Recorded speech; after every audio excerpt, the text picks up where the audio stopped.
NVDY continues to be one of the most popular YieldMax stocks, primarily because of one, its price appreciation, and two, its insane 107% distribution rate.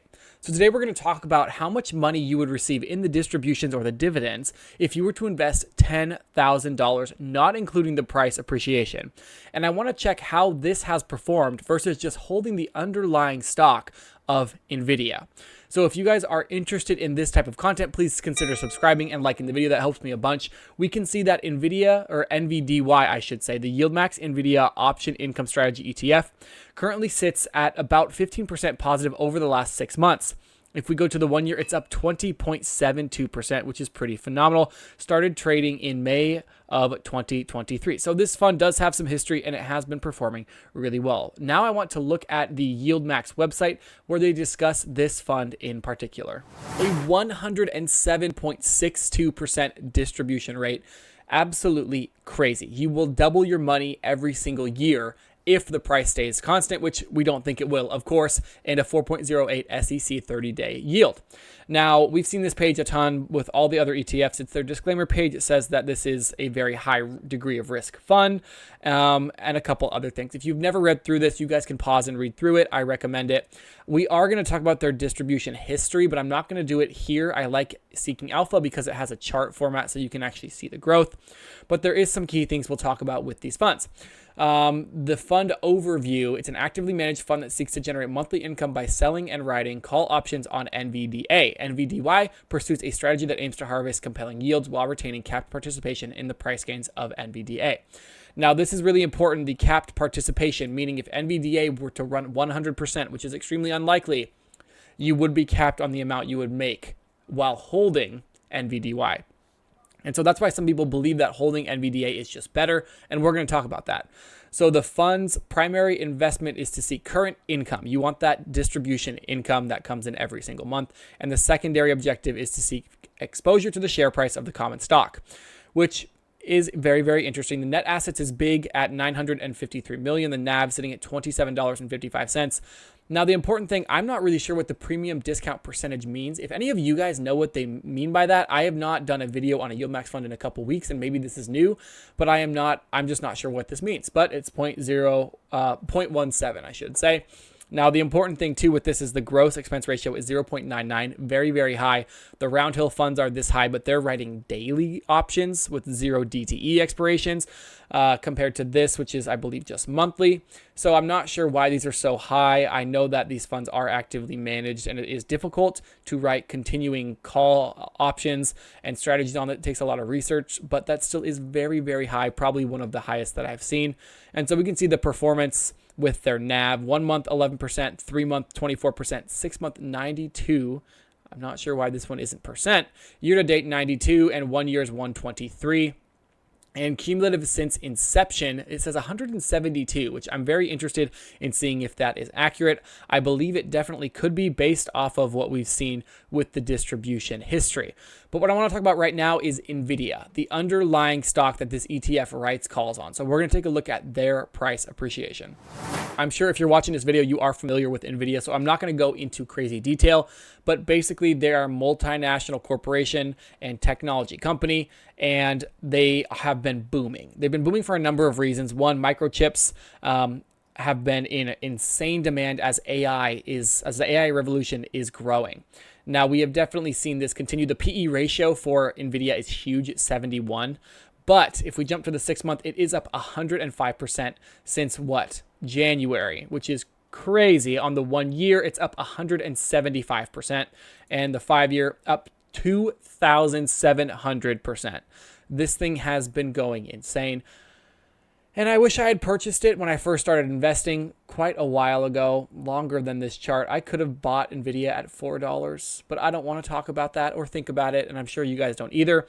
So now what we're going to do, we're going to look at NVDY's distribution history, which is very, very key with these funds. You want to pay attention to these, so let's take a look. So we are on seekingalpha.com checking into this. I like it because you can see this graph format is pretty nice. And so we can see they first started paying about 75 cents. It bounced around between 60 and 90 cents, dropped down quite a bit here, and then has since then gone ballistic. really crazy, averaging over $1, roughly around 260 at a high, and that's phenomenal. It really is doing extremely well, and we can see that it is paid out regularly every single month. So 2024 has been a phenomenal year for this fund. Phenomenal. We can see that all of these dividends, except for the first, were over $1 compared to 2023, where they were never over $1. And so it's been doing well. As we've seen, the underlying fund has been doing well, so the dividends have also been doing well. And the price of NVDY has been doing really, really well. How many times can I say really well? Well, we will find out. This has their yield at about 61% and an annual payout of about $16.96, just under $17. So I'm going to do some quick math. I'm going to calculate the dividends so far this year and get what I think could be a relatively accurate yield. So let me do that now. So the math is relatively simple. I added them all together and then multiplied or divided it by 7 to get our average, which was 1.9. So that's the average monthly dividend that it's paid out every month in 2024 alone, the last 7 months. And then I multiplied that by 12 to get our 12-month number, which is about $23. And so what I'm going to do now is I'm going to divide this by the current price, which is 27.5. So I know that the yield is going to be a little bit under, and then we'll multiply this by 100 for our percentage. So currently yielding roughly 85%. So they are relatively close. Seeking alpha sometimes is a little bit off, and I did round a few numbers. It wouldn't make that substantial of a difference, but an 85% yield is still pretty phenomenal. So I am definitely very impressed. And if it continues at this rate where these dividends have been, or distributions have been significantly higher than in the past, I expect that number to go up. So what we are going to do now is we are going to do a drip calculator and decide if NVDY is better to own or NVDA. So let's jump straight into that. Using dividendchannel.com's drip calculator, we are going to compare NVDY versus NVDA. So we can see right off the bat, NVIDIA has performed better than NVDY. Really, really good performance from both funds, to be honest. So since the inception of the fund, it only tracks back to the inception of NVDY versus NVIDIA because that's the fair way of doing it. But we can see NVDY has performed with a total return of 182% compared to NVIDIA's 332. So there is quite a difference there. Your starting amount of $10,000 in NVDY would leave you with $28,000. Pretty phenomenal, but NVDA outperforms it with your $10,000 starting being $43,000. A $15K difference, and that is with the dividends reinvested. With the dividends not reinvested, NVDA remains the same because their yield is extremely low last I checked, and NVDY performs worse actually with the dividends not reinvested because the dividends pay out such a substantial amount and the price has just been going up and up and up. So reinvesting those initial dividends really kicks NVDY up in the beginning, but it still does not compare to NVDA. So if you guys are big fans of NVDY, let me know what you think. Is it because you like the dividend income that's relatively consistent? Because when I'm looking at something like CONY, it has performed roughly the same, if not better than the Coinbase stock price itself, depending on when you purchased it. So I know that there's a lot of NVIDIA fans out there right now because it has been booming, and I do think it will continue to boom. I know it's insane with the PE of 71, but I am a huge NVIDIA fan. I don't currently own it, I will be honest, because it's not really the type of stock that I own, regretfully, as I've spoken of already. But still, let me know what you guys think about this. But for now, let's do our 10K invested into NVDY and see how the compounding would affect our portfolios. Before we begin the calculation, I want to have a little disclaimer. This is not financial advice, and this is all assuming that the price remains constant. And so that is really key. We're not factoring in a increased return rate based off price appreciation or depreciation, meaning if the price of NVDY remained the same and the return or the distribution rate remained the same, this is how much money it would kick out. Is it going to do that? Very, very unlikely, but you never know. So although it is up roughly 15% in the past year, I'm not going to carry on that 15% every single year because I'm not sure if it's going to continue to return that, and it wouldn't seem fair to do that. That being said, after 1 year at this rate, you would actually get $10,762 in dividends the first year, which would more than double your money. And that is the wild part with the compounding interest. When we kick this up to 3 years, it's going to get more and more wild. You now are making $46,000 every single year from your $10,000 investment initially, and your total returns are $80,000, which is crazy. 3 years with 10K invested. We're going to jump it up to 10 years. Now, this is where people get really skeptical, and I can agree with that, is how is this really going to make millionaires or billionaires with just 10K invested? And I have to say it seems unlikely, but you never know, because after 10 years of 10K invested, just that first year, you're never putting in more money. You are compounding and putting the distributions back into the fund. You would end up on a yearly basis receiving, wow, $7.7 million in dividends a year. I always have to double check. They don't put commas on here and it's hard to read. Absolutely wild. And your total return is $14.8 million in 10 years from the dividends.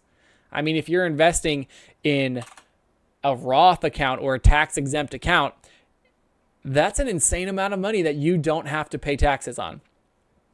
We're going to make it worse. We're going to jump it up to 20 years. So after 20 years, 10K invested. Oh man, 1, 2, 3, 4, 5, 6, 7, 8, 9. You make $11.4 billion a year. You are a billionaire. You are a billionaire from 10K invested, which is insane. And then we can actually see that you, oh, is that even above a billion? No, $22 billion total return, which is remarkable. I always have to double check. Yeah, $22 billion. So we're going to have some fun here. Now we're just going to get unrealistic. And 30 years, let's say you invested at 25, you put 10K into NVDY. It performed the same for a 30-year period, and you reinvested those dividends. And your total return is, oh my gosh, what is that? $17 trillion. $17 trillion in dividends every single year. We're going to keep going, and that puts you at what? 32, what is it, quintillion? That's the thing with these funds. When you get a distribution rate that is so high, it is nearly impossible to accurately tell if it's going to continue at this rate, because this seems unrealistic, does it not? For me, it does, but these funds have been performing really well. Even if it doesn't perform and make anyone a quintillionaire, the important thing is when we have funds like CONY that are switching up how dividend ETFs work and getting these monthly dividends, and CONY has been performing pretty well. It's up, what, 35% in our 1K dividend account challenge. So these funds, is there a chance it can do it? Yes. Is it a high chance? That's up for you to decide. In my opinion, it is a very low chance of this, but it is still a chance. So let me know what you guys think in the comments. I really do appreciate when you drop a comment and drop a like and subscribe if you are interested. And if you want to see, our next video is going to be on ULTY for another YieldMax fund that people have been requesting a lot. So if you want to see that video, hit subscribe and I will see you there. Thank you for watching.